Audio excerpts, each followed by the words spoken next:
Alô, irmãos e irmãs em Cristo Jesus. Pai seja com todos nós. Pai, misericórdia, graça. Nesse dia 26 de junho de 2022, né? Graças a Deus. Estamos aqui, né? Vamos dar graças a Deus, né, irmãos? Por tudo que Ele nos tem dado, né? Pela vida, pela redenção, pelo pão de cada dia, pelos livramentos que Ele nos tem dado. São muitos, né? Também pelo entendimento da igreja, pelas orações, né? Pelo aperfeiçoamento na doutrina, não é isso? E estamos aqui para isso, estamos aqui em vigilância, né? Em obediência, em vigilância, em perseverança, né? Porque aquele que perseverar até o fim será salvo, né? E essa perseverança, ela existe por quê? Por causa dos ataques que existem, né? A nossa fé, né? Os espíritos malignos estão aí ao derredor, né, de nós, procurando como um leão a quem devorar, né? Então, se nós não estivermos bem armados, né, com a palavra, nós poderemos ser derrotados por eles. Então, eles estão aí, colocando, né, colocando empecilhos, né, à nossa frente para que a gente não caminhe. Mas nós estamos aqui caminhando, né? Caminhando aí no caminho das virgens prudentes, aquelas que ouvem a palavra e a põem em prática. Elas são prudentes. E vamos continuar aí com nosso pequeno vídeo, né? Pequena fala aí, né? Estamos falando aí da primazia, né? Do bispo, né? De um bispo sobre os outros, né? Que foi inventado lá por alguns da igreja que já não era mais igreja, né? Certo? Porque nós temos visto, né? Que o Senhor Jesus tirou o castiçal, né? Tirou a igreja, né? Tirou os irmãos daquele ministério que estava caído, né? E que não se arrependeu. Por quê? Porque eles estavam com essas histórias aí. Uma delas é essa aí, né? Que um dos bispos tinha primazia, ia mandar nos outros, né? Ele seria o depositário da doutrina, né? Não existe isso, né? Então a primazia desse bispo sobre os outros foi pregada, foi defendida e foi implantada, né? Não na igreja, né? Mas nas religiões, né? Ou nos grupos religiosos que se afastaram da igreja. E a igreja continuou aí. Porque a gente está vendo isso aqui porque nós vamos ver, né? Que a história, como eu já falei, né? Que a história da igreja, ela não está com os historiadores. A história da igreja está no Apocalipse. Ali aquelas 7 cartas estão exatamente falando sobre a história da igreja, né? O passado, o presente e o futuro da igreja está escrito ali. Resumidamente, sucintamente resumido, né? E em outros textos do Apocalipse que se conformam, inclusive, com alguns textos dos profetas e dos apóstolos, né?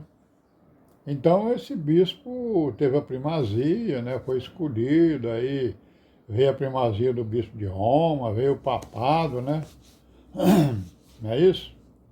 Então essa primazia desse bispo, ela foi defendida por Clemente, né? Foi defendida também por Inácio, por Irineu, por Cipriano, né? Que são tidos como grandes ensinadores da igreja, mas que na verdade eles estavam ensinando coisas que não eram, né, que não se conformavam com a sã doutrina apostólica, né?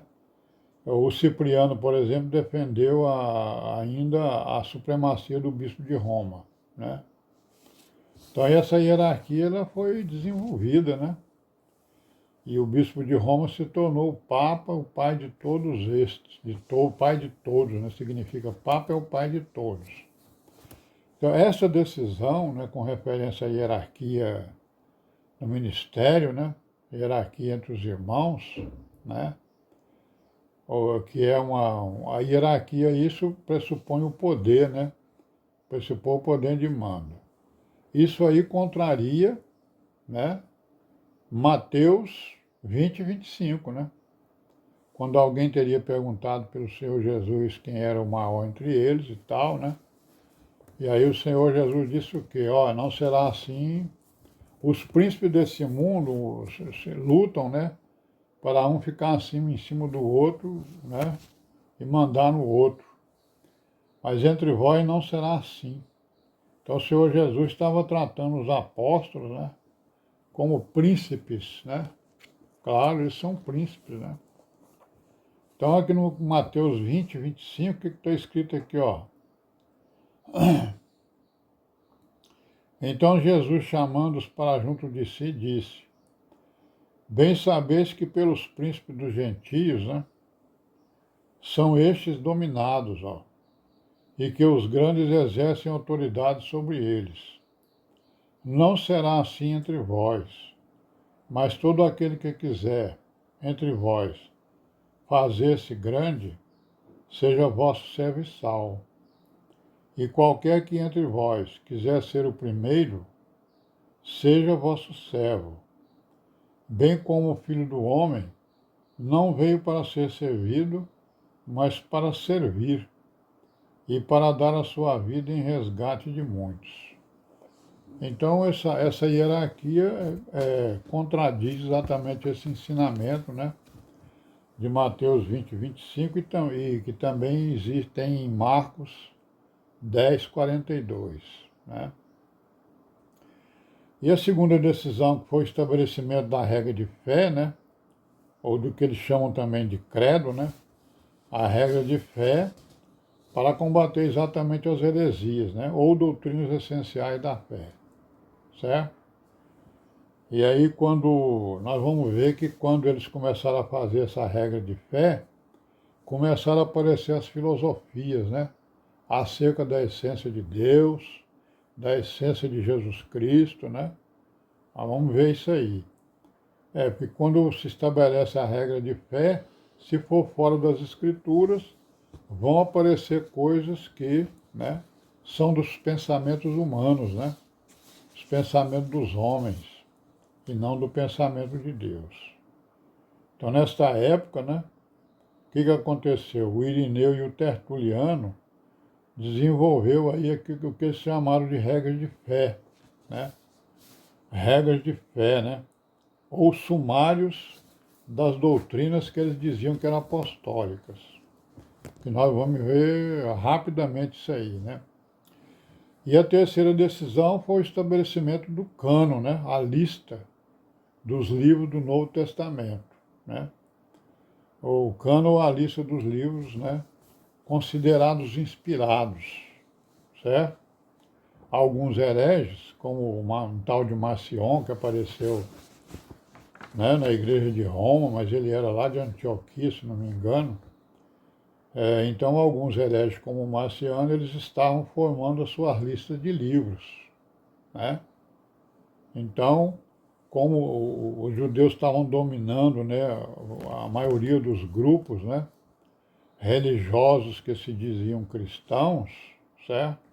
E como eles já tinham determinado cânon, né, das escrituras hebraicas, aí agora eles estão aqui agora, né, sob influência dos judeus que já eram líderes, né, em alguns grupos cristãos, eles agora estavam querendo estabelecer e estabeleceram a lista dos livros sagrados do Novo Testamento, quer dizer, aqueles livros que foram considerados como inspirados, né?